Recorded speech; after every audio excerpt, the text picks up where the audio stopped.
Olá amigo, é quarta-feira, 27 de maio. Eu sou o Amâncio Miguel e durante 30 minutos estarei aqui consigo para partilhar notícias com títulos de destaque nesta quarta-feira e neste Washington Fora de Horas. Trazemos uma notícia que chega de Maputo, a capital de Moçambique, onde líderes da SADC estão reunidos e procuram formas de combater o terrorismo no norte deste país. Moçambique, Cabo Delgado, a província que desde 2017 é devastada por um grupo terrorista que é tido com ligações ao grupo Estado Islâmico, tendo até agora perdido a vida mais de 2.000 pessoas. De Angola, João Lourenço pede perdão em nome do Estado às vítimas do massacre de 27 de maio. Foi em 1977 e estamos hoje exatamente a 27 de maio. A França reconhece a sua responsabilidade no genocídio no Ruanda. Estes e outros tópicos estarão em destaque nos próximos minutos aqui neste Washington Fora de Horas da Voz da América.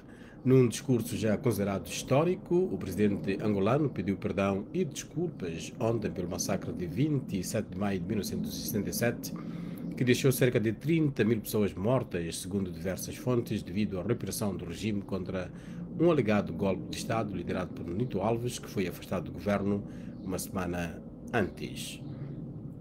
Jean Lourenço disse, e cito: "Não é hora de nos apontarmos o dedo procurando os culpados. Importa que cada um assuma as suas responsabilidades na parte que lhe cabe.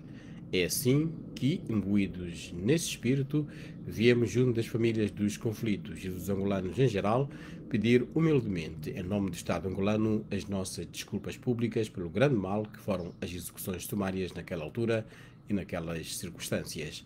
Fim de citação. Declaração de João Lourenço, o presidente de Angola, numa mensagem à nação transmitida pela televisão pública de Angola, que é a TPA. Para João Lourenço, o pedido público de desculpas e de perdão não se resume a simples palavras e reflete um sincero arrependimento e vontade de pôr fim à angústia que essas famílias carregam por falta de informação quanto aos seus entes queridos. Palavras de João Lourenço, o presidente de Angola, que falou também de uma nova página da história e encorajou a todos os atores e participantes dos conflitos políticos a fazerem-no igualmente. Entretanto, analistas e figuras ligadas ao 27 de maio não olham da mesma forma o pedido público de perdão e desculpas do presidente João Lourenço.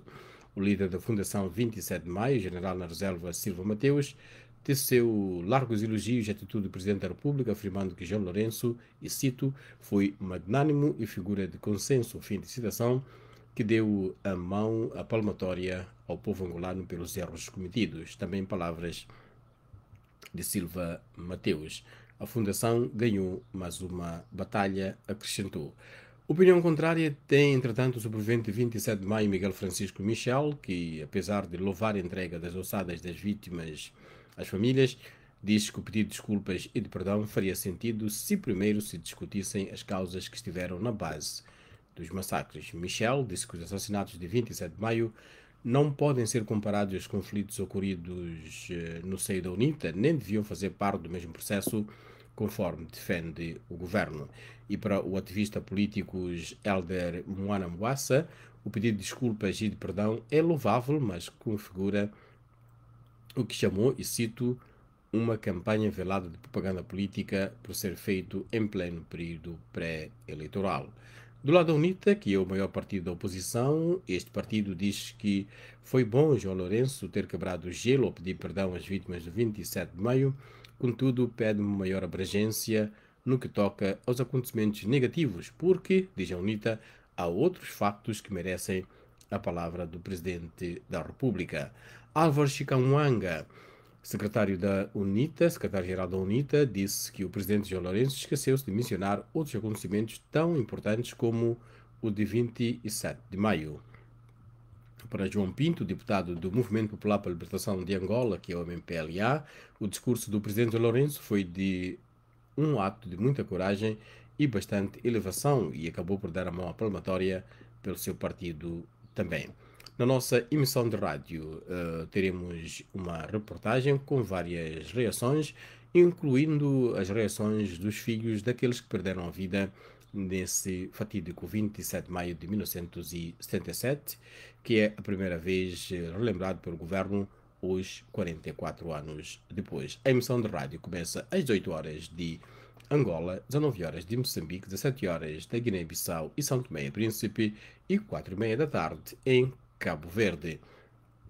Este é o Washington Fora de Horas da Voz da América. Vamos a outra notícia que recorda outro facto triste da história. O presidente francês Emmanuel Macron reconheceu nesta quinta-feira o papel do seu país no genocídio de 1994 no Ruanda, desde o apoio a um regime genocida até a ignorância dos avisos de massacres iminentes. Macron é o primeiro líder francês desde 2010 a visitar a nação da África Oriental, que durante muito tempo acusou a França de cumplicidade na matança de cerca de 800 mil ruandeses, na sua maioria Tutsis.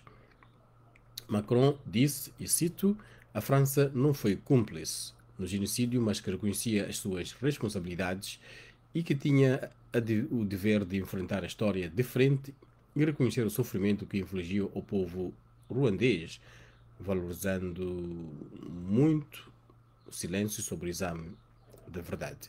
Enquanto alguns esperavam pedir desculpas completas, os comentários de Macron foram mais longe do que os seus antecessores e ele disse que só aqueles que sobreviveram aos horrores talvez possam perdoar, dar-nos o dom de perdão.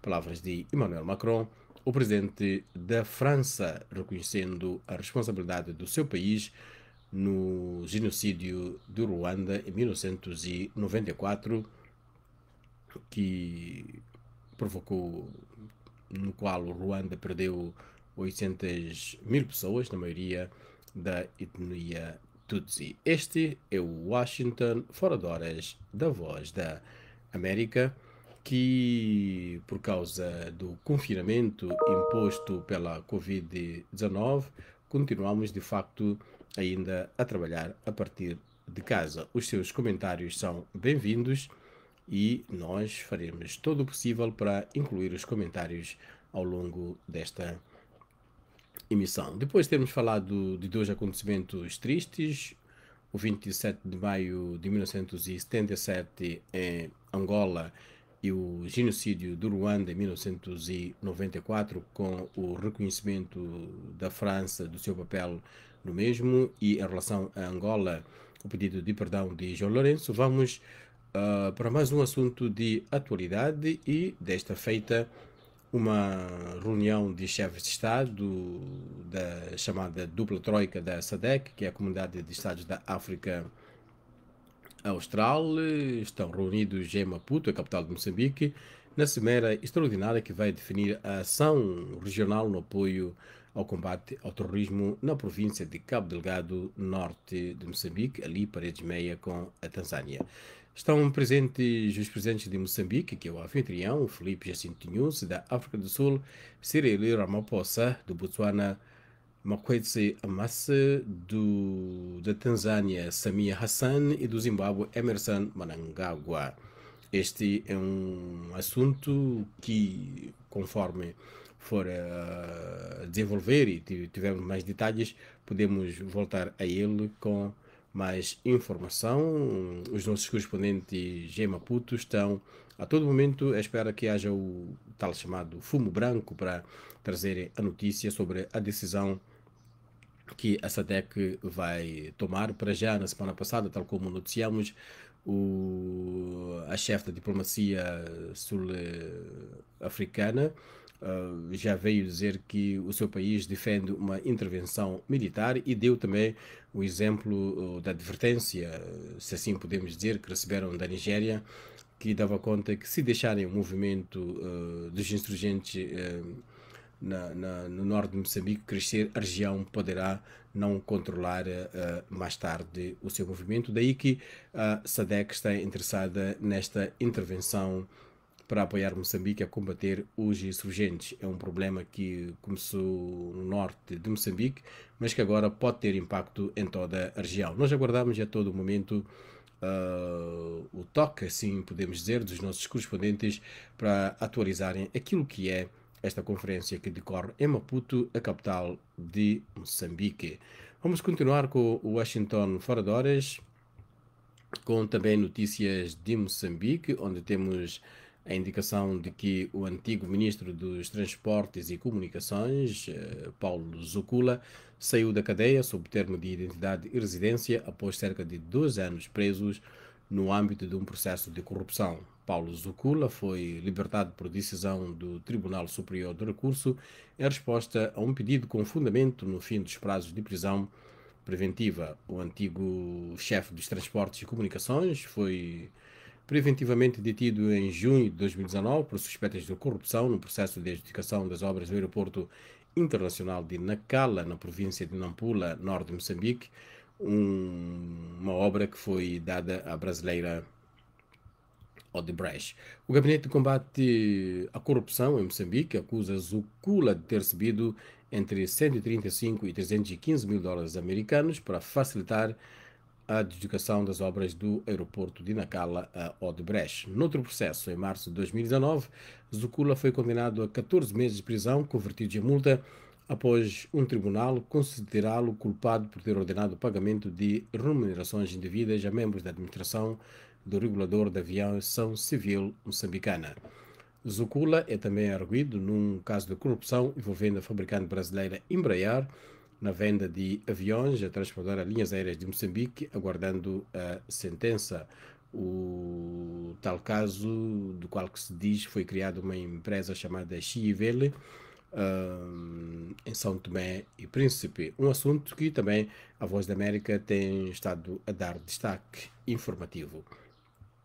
De Moçambique para São Tomé e Príncipe, isto porque o Ministério Público deste país decidiu arquivar um processo crime contra Vítor Monteiro, ex-diretor do gabinete do então presidente Pinto da Costa, na sequência de uma queixa-crime movida pela atual presidência de Evaristo Carvalho, referente à compra de viaturas no valor de 569 mil dólares americanos.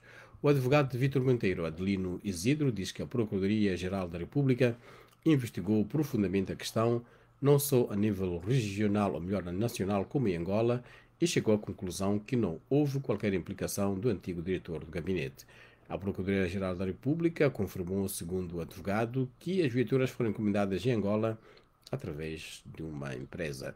Vítor Monteiro apresentou também uma queixa-crime contra Hélia Fernandes, gestora de comunicação da presidência de Evaristo Carvalho, que foi subscritora da queixa, acusando-a de prática de crime de difamação, injúria e calúnia. Washington, fora de horas, aqui da Voz da América. Vamos, antes de continuar com mais notícias, ver o que os nossos amigos dizem em termos de comentários. E o primeiro comentário chega-nos da Guiné-Bissau, com filho de Guida, que diz que voa África. Bom, a partir de Bissau, voa África, isso tem vários sentidos. Voa África, solta-te África. É verdade, este é o voa português. Temos ainda, na verdade, o voa português faz parte da divisão africana da Voz da América. Temos também por lá o voa Afrique, que é para aqueles que falam francês. E temos também o comentário aqui do Domingos Fidias Julai, que diz que, aliás, tal como sempre diz que o desejo dele é ver um mundo livre de todos os tipos de guerras. José Carlos Duarte coloca aqui uma questão: qual é o papel de João Lourenço no 27 de maio? E o Fred Maudo Diau diz: boa tarde, a Voz da América. Ele fala-nos a partir de Luanda, a capital de Angola. Vamos ver se através do Telelé temos mais comentários ou não.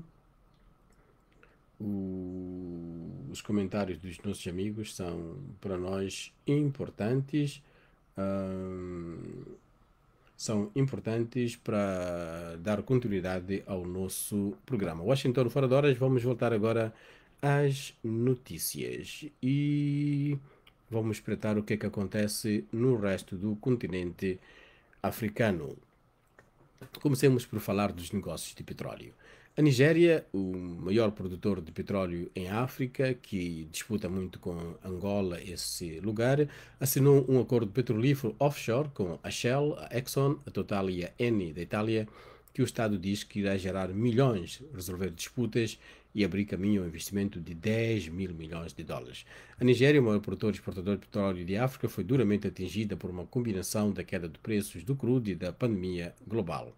A Nigéria, que é membro da Organização de Países Produtores de Petróleo, atrai apenas uma fração dos investimentos de petróleo e gás em África, uma vez que luta com uma reputação de ineficiência, corrupção e elevados custos operacionais.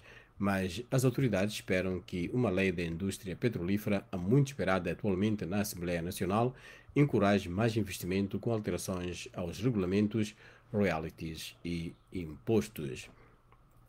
Mais notícias do continente africano. No Mali, o presidente e o primeiro-ministro interinos foram liberados durante a noite, disse um oficial militar nesta quinta-feira, 3 dias após terem sido detidos e depois destituídos dos seus poderes, no que parecia ser o segundo golpe de Estado no país em 9 meses. Aparentemente, os militares estavam descontentes com a remodelação governamental. A sua libertação satisfez uma exigência fundamental da comunidade internacional, mas ficou muito aquém de outros apelos a um regresso imediato ao governo civil. Os líderes da transição tinham sido encarregados de orientar o regresso ao governo civil após um golpe de Estado em agosto último que derrubou o presidente eleito do Mali, Ibrahim Boubacar Keïta, na sequência de protestos em massa anti-corrupção e em reprimir uma insurreição jihadista sangrenta. Assimi Goïta, o líder de facto, disse aos mediadores da Comunidade de Estados da África Ocidental que tencionava chefiar ele próprio o governo de transição e nomear um primeiro-ministro. Isto disseram diplomatas. O Conselho de Segurança da Organização das Nações Unidas não discutiu a imposição de sanções e absteve-se de chamar as detenções um golpe. A França, os Estados Unidos e o bloco regional CEDEAO alertaram para a possibilidade de sanções e a ajuda dos Estados Unidos às Forças Armadas malianas foi suspensa. Dentro de minutos voltamos às notícias do continente africano, mas vamos fazer uma breve visita aqui aos nossos amigos que fazem os comentários. Já conversamos com o Fred Diao, o Xavier Manjare, que diz que segue o Washington fora de horas a partir de Chimoio, na província de Manica, Moçambique, mas não diz mais nada do que costuma ver aqui no nosso Washington fora de horas. Lá em Manica nós temos o nosso correspondente André Batista, que nos últimos tempos especializou-se na cobertura dos ataques de insurgentes na província de Cabo Delgado e também traz a atualidade de toda ali da região centro de Moçambique.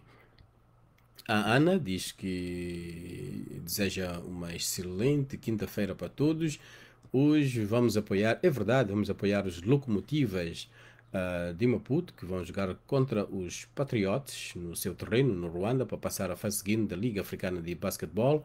Ontem passou a fase seguinte o Petro Atlético de Luanda e devo dizer que foi de facto emocionante ouvir o relato feito pelos nossos amigos colaboradores em Luanda e Maputo, e o João Santa Rita quase que chorava porque naqueles últimos minutos, faltando 5 minutos, o nosso Petro Atlético de Luanda não estava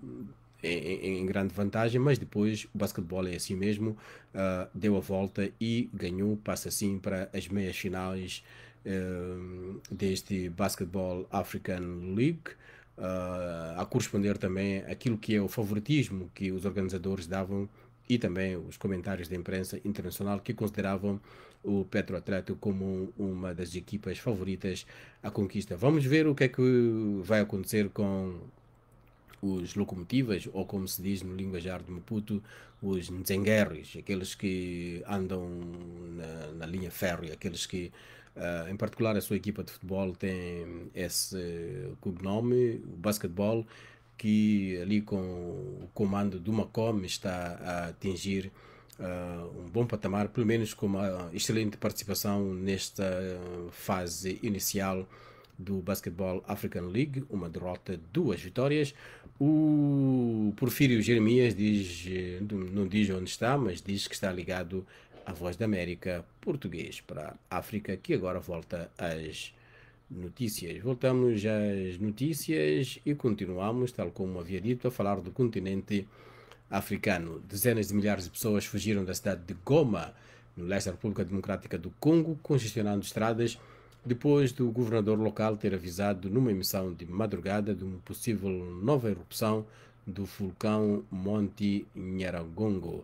Numa nota técnica, os monitores de vulcão também apontaram para um cenário potencialmente catastrófico que poderia sufocar a área com dióxido de carbono, que não é bom para a saúde dos humanos. A cidade, localizada na margem do lago Kivu, está inquieta desde que o vulcão mais ativo de África entrou em erupção no sábado, deixando 32 pessoas mortas. O general Constant Dima, o governador militar da província do Kivu Norte, disse que tinha sido ordenada uma evacuação de par da cidade de mais de 600 mil pessoas, ou melhor, uma evacuação, uma parte da cidade com mais de 600 mil pessoas. A cidade tem 2 milhões de habitantes, primeiro na área urbana. Dezenas de milhares de residentes fugiram de Goma no fim de semana passado, depois de Nyiragongo ter entrado em erupção no sábado à noite, mas muitos regressaram.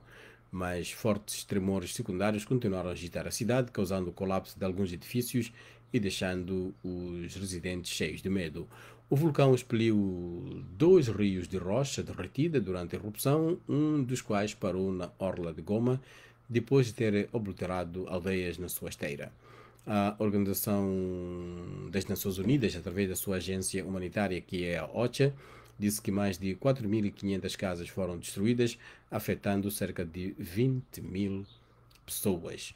Em termos de notícias do continente africano, esta foi a última que apresentamos, salvo se aparecer um breaking news. Vamos agora recordar alguns factos da história em relação à música do 27 de maio. A boys band sul-coreana BTS é o primeiro grupo de K-pop, pop coreano, a chegar ao topo da Billboard 200 dos Estados Unidos com o seu álbum Love Yourself, Tia, o Billboard 200, com este disco Love Yourself. Antes mesmo, se calhar, de nascerem os jovens desta boys band americana, coreana, outro nome da música internacional, e desta feita é exatamente Bob Dylan. Em 1963, num dia como este, 27 de maio, lançou o seu segundo disco, de Free Willing, que acabou transformando Bob Dylan numa estrela local e depois num fenómeno global. O disco que definiu de facto o lugar de Bob Dylan no mundo da música. Bob Dylan, que depois de muitos anos veio a ganhar um prémio Nobel da Literatura, que para muitos não faz muito sentido, porque apesar de ele ser escritor, não é por isso que é conhecido. Ele é conhecido como cantor. Bom, o júri dos prémios Nobel atribuiu Bob Dylan esse título, que, entre outras canções, Bob Dylan tem uma canção com o título Moçambique. Um dia desses vamos contar a história porque é que Bob Dylan gravou aquele tema com o título Moçambique. Vamos voltar àquilo que é a promoção do nosso espaço Angola Saúde em Foco, que esta semana vai abordar um tema sempre corrente: o tabagismo e alcoolismo. Vamos conversar com a nossa doutora residente, a doutora Nádia Camate, sobre os problemas causados por essas adições e sobre as soluções para quem sofre com elas, sobretudo as soluções. Tem uma história para nos contar sobre como superou o seu problema de alcoolismo ou tabagismo. Nós estamos aqui abertos, podemos ser a plataforma dessa partilha que pode ajudar outros também a ultrapassar o mesmo problema. Muitas vezes, dizem os especialistas, quem tem o problema não nota, e quando começa a partilhar notando, é o começo da cura. Vamos conversar sobre isso com a doutora Nádia Camate, uma história que quer contar sobre o tabagismo, o alcoolismo, afetar a sua vida de forma direta ou indireta. Precisa de ajuda para deixar essa adição? Também estamos aqui, fazemos a ponte com a doutora Nádia Camate e outros especialistas para ajudar a superar, a passar destes dois grandes vícios, que são maus, tabagismo e alcoolismo. A luta contra o tabaco é uma daquelas que a Organização Mundial da Saúde lidera, mas devemos dizer que por um lado, um aspecto polêmico, porque incentiva-se também o cultivo do tabaco e, por outro lado, combate-se o consumo do tabaco. Mas é um assunto que vamos conversar sexta-feira no programa Angola Saúde em Foco da Voz da América com a nossa médica residente Nádia Camate. O nosso número de contacto é o +1 202 251 946.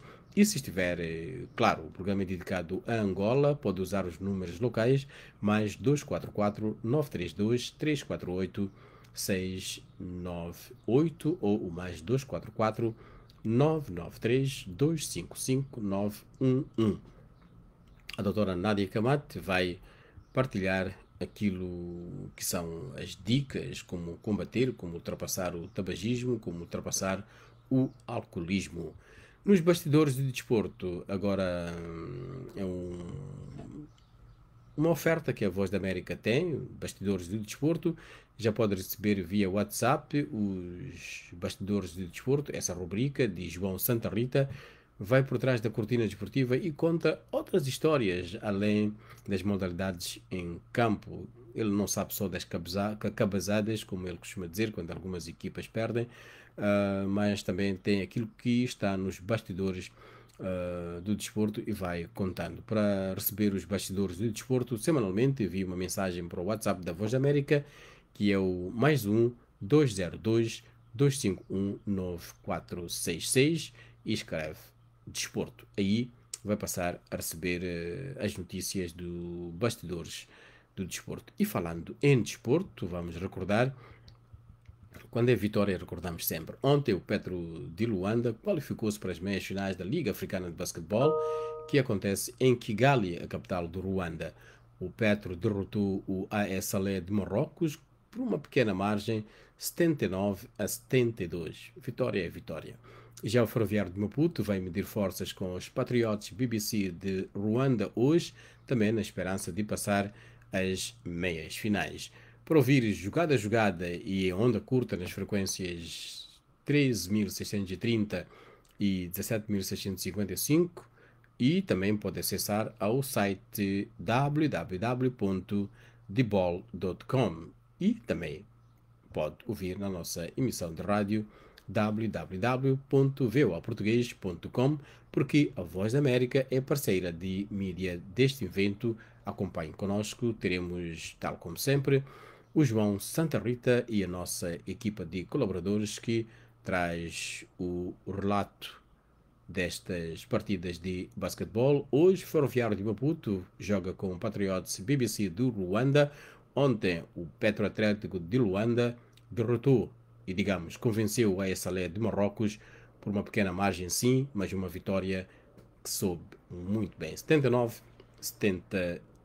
Temos também na nossa página da internet as crónicas dos vários jogos nos quais participa o Petro Atlético de Luanda e o Ferroviário de Maputo.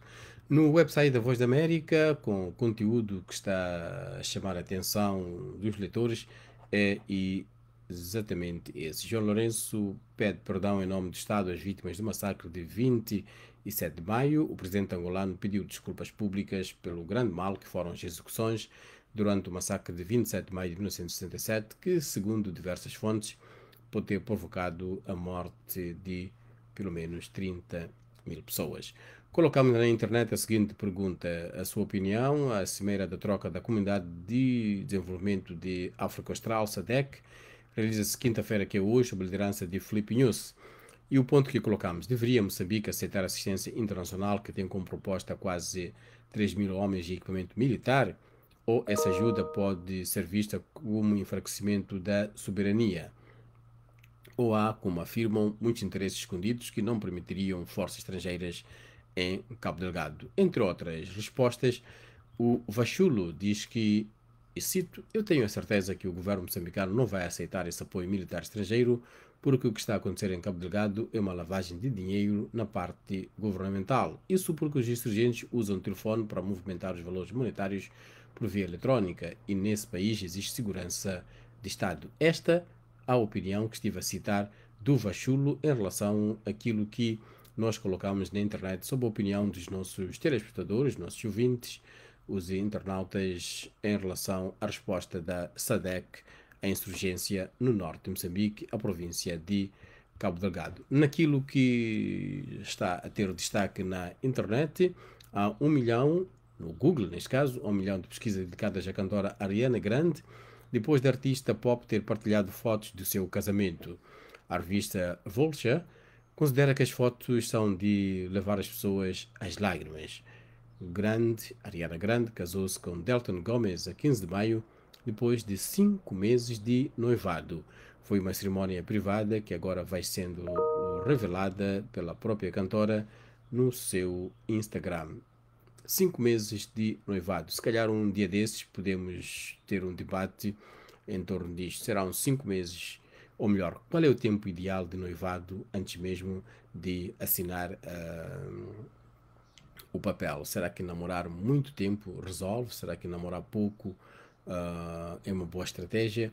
Se calhar podemos perguntar a Ariana Grande. Amigos, este foi o Washington Fora de Horas, aqui da Voz da América. Ora bem, antes de marcar o ponto final, os últimos comentários que tenho aqui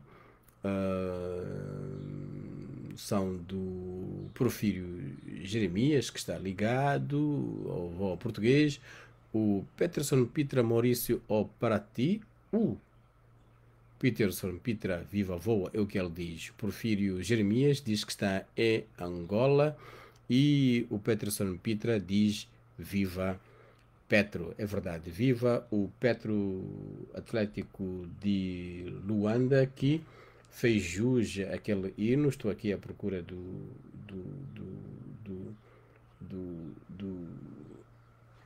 daquilo que o Petro sempre diz. Aliás, Petro de Luanda venceu ontem o AS Salé de Marrocos e nós gritávamos nos estúdios, como também se grita em Luanda quando o Petro joga, gritávamos todos: ninguém segura o Petro. E os marroquinos não conseguiram de facto segurar o Petro. Vamos ver se os moçambicanos do Nzenguer Ferroviário de Maputo vão conseguir no seu espaço hoje impor-se frente aos patriotas do Ruanda. Sou Amâncio Miguel e este foi o Washington Fora de Horas da Voz da América. Até para a semana.